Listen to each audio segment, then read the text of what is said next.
भातकुली मार्गावर दोन दुचाकीत भीषण अपघात घडला। याच मार्गाने जात असताना खासदार बळवंत वानखडे यांचे लक्ष जाताच त्यांनी आपले वाहन थांबवून धाव घेतली। अँब्युलन्स बोलावून स्वतः जखमींना उचलून वाहनात बसविले। जखमीची आस्थेने त्यांनी विचारपूस करून जिल्हा सामान्य रुग्णालयात पाठवण्यात आले।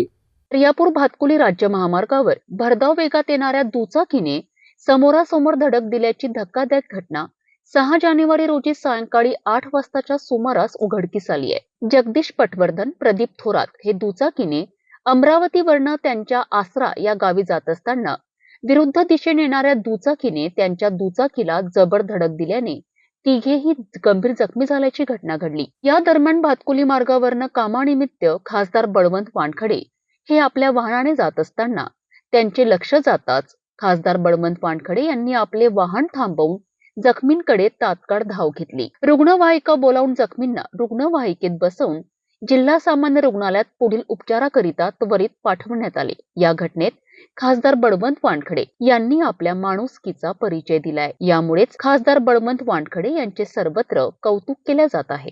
रात्रीची वेळ त्याच रस्त्यावर दुचाकीचा भीषण अपघात घडणे आणि याच दरम्यान रस्त्याने जात असताना खासदार बळवंत वानखडे यांचे अपघातस्थळी लक्ष जाणे, त्यांनी तात्काळ आपली वाहने थांबवून जखमींना आधी मदत करणे, रुग्णवाहिका बोलावून जखमींना स्वतः उचलून आतमध्ये बसवून दिला जाते।